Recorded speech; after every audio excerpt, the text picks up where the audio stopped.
All right, let's dive in, shall we? Today we're going to be talking about something a little different, a little buzzy. You could say that, yeah. Yeah, black soldier fly breeding. And I know some of you are probably out there thinking of getting into this whole bug thing as a business. Yeah. Or maybe you're just fascinated like me. It's pretty fascinating, I've got to admit. So for today's deep dive, we're going to be taking a look at a webinar by Mana Insect called Concrete Experience and Results on Effective Breeding of Black Soldier Fly. Catchy. They are a company that has years of experience breeding these flies all over the world. Yeah, it's great to get these insights from people who are actually doing it, you know? Right. Now, full disclosure, they do sell products and services to help people get into black soldier fly production. But we're just going to be focusing on the pure knowledge in this webinar today. The good stuff. Yeah. And there's a lot of good stuff. For example, Mana Insect emphasizes that if you want to do black soldier fly production successfully, you got to master breeding first. They really think it's the key to the whole thing. Okay. They call 5-day-old larvae the fuel of the whole system. 5-day-old larvae. What's so special about day 5? Well, they're just, they're hardier. You know, they can be shipped, they can be introduced to a new environment, and they're at that point where they're just, eating machines. Oh, okay. So you're saying that if I don't have this supply of 5-day-old larvae coming in, my whole black soldier fly operation could just crash. Exactly. It's the engine of the whole thing. Okay. Breeding is the key, but it gets interesting. They also talk about the 80-20 rule in breeding. Now, the 80-20 rule, for those who haven't heard of it, is that 80% of your results come from 20% of your effort. But how does that apply to bugs? Well, they say that going for 100% production all the time actually might hurt you. Okay. You know, getting that last 20% can be really hard. So they're saying that good enough is sometimes better. Sometimes it's better, yeah. I mean, that's counterintuitive, right? In business, you think you always want to be getting 100%. Yeah, I think so. But they say, chasing those high numbers, those peaks, can lead to instability, more stress, and in the end, less profit. Yeah, you could burn out your system that way. Exactly, yeah. It's like overworking an engine. And this ties into another thing that they talk about. They really want to bust this myth that you can just easily scale up black soldier fly production. Okay. They say that it's not that easy. I mean, yeah, there are going to be some things you don't know until you get to that bigger scale. Right, exactly. And they use a really good example. Okay. Going from producing 500 grams of eggs to 5 kilos. Yeah. It's not just as simple as, getting more space and more equipment. That flies themselves, even the way they mate can change. Wait, mating dynamics? Yeah, it's not as straightforward as temperature and humidity. Oh. You can't just get a perfect setup and expect the flies to, just make tons of eggs whenever you want. Right. Like, they actually compare breeding black soldier flies to pandas. Oh, pandas. Yeah, those notoriously picky breeders. That doesn't sound good. I know, right? But they're trying to emphasize that even if you give them the perfect setup, the egg production's going to go up and down. So how do you even plan for that? That's why they stress that you gotta focus on raising your lowest production level instead of always chasing those high numbers. What do you mean by raising the lowest level? Just making sure you always hit a certain number consistently. Okay. And if you do that, you end up with a system that's more stable and less vulnerable to those dips that are going to happen no matter what. Yeah.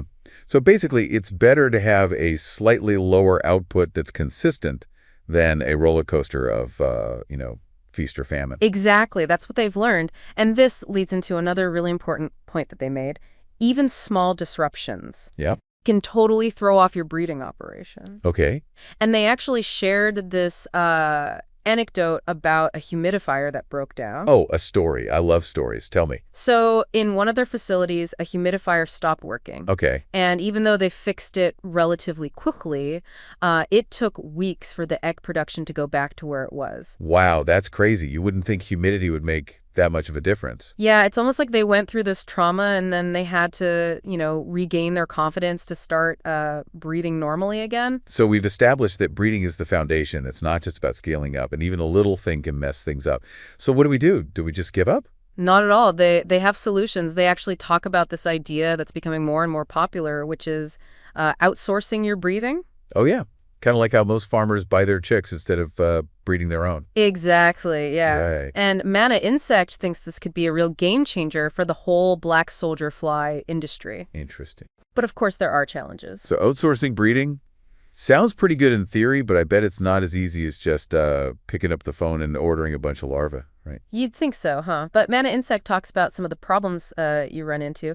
For one thing, this is still a pretty new industry. Yeah. So the supply chains just aren't as developed, you know? Like if you wanted to order a truckload of baby chicks, Right. well, no problem. But larvae? Not so much. Exactly. Okay, so finding a good supplier might be hard. What else? Well, shipping live insects is tricky, right? It's got to be done under special conditions, and all that costs money.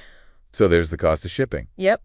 And then they say that buying eggs specifically comes with a lot of uncertainty. How so? Well, remember how we were talking about how egg production fluctuate? Right. When you buy eggs, you don't know exactly how many of them are actually going to turn into larvae. Oh, right. So it makes it really hard to figure out how much this is all going to cost.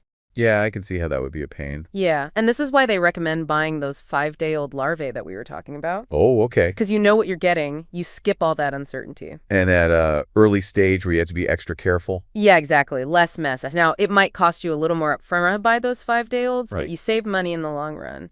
Less risk, you know. Okay, that makes sense. So you can focus on growing and processing, which is where you're actually going to make your money. Exactly. Now, even if you decide to outsource your breeding, Mana Insect still says it's a good idea to have a small breeding setup of your own. Oh, really? Why? Well, for one thing, it's like an insurance policy, you know? Oh, okay. What if your supplier has some problem, disease, outbreak, equipment failure, who knows? Right, right. If you have your own backup breeding program, you're not stuck. Smart. And the other reason is you can compare what you're doing with what your supplier is giving you, you know, see if there are things you can improve.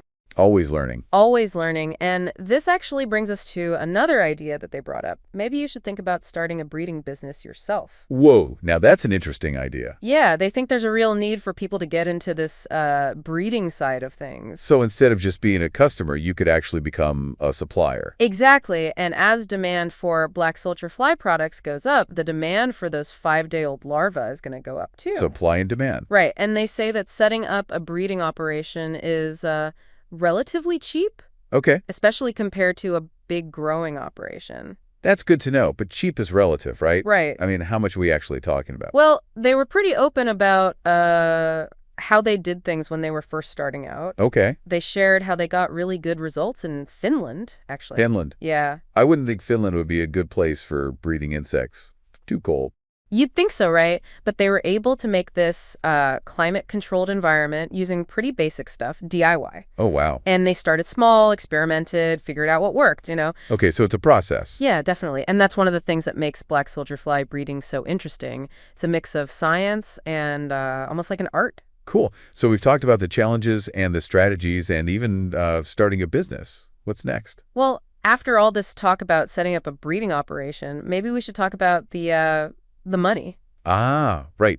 Can you actually make a profit doing this? Exactly. Is it just a hobby or can you actually make it a business? All right, so let's get down to brass tacks. Can you actually make money breeding black soldier flies? That's the big question, right? Yeah. Well, Mana Insect didn't give any specific numbers in the webinar. Right. Which makes sense because everybody's costs are going to be different, right? Yeah, I mean, location, energy costs, labor, Exactly. all these things matter.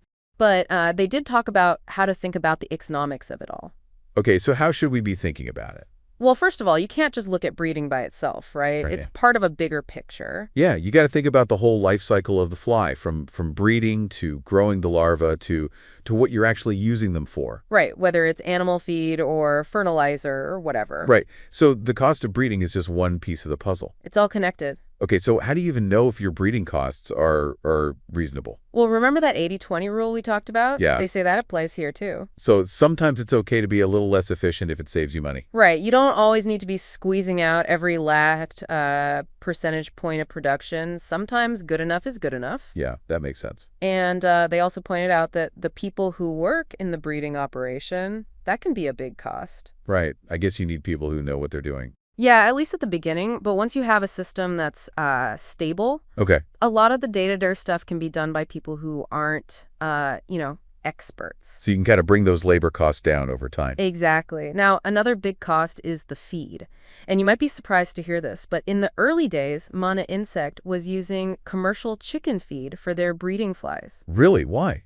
Well, at the breeding stage, you're not dealing with, huge amounts of feed. Okay. So it actually can be cheaper to use a consistent feed source, even if it costs a bit more per pound or whatever, Right. than to use some kind of waste stream, which can be, all over the place in terms of quality. So it's about minimizing risk, making sure those breeding flies are getting the best nutrition possible. Yeah, exactly. And this whole idea of managing risk, that's really central to what Mana Insect is saying. Remember, they kept talking about making your decisions based on your lowest production numbers, Right. not your best. Be conservative. Exactly. Build a solid foundation. And that's why they're so excited about the idea of people starting breeding businesses. Okay. It's a way to spread the risk around. Right. So not every grower has to figure out breeding on their own. Exactly. And if you can provide a reliable source of those 5-day-old larvae, you're providing a valuable service. You're helping the whole industry grow. Yeah. And you're probably making a good profit, too. Probably. So I think the big takeaway from all this is that black soldier fly breeding, it's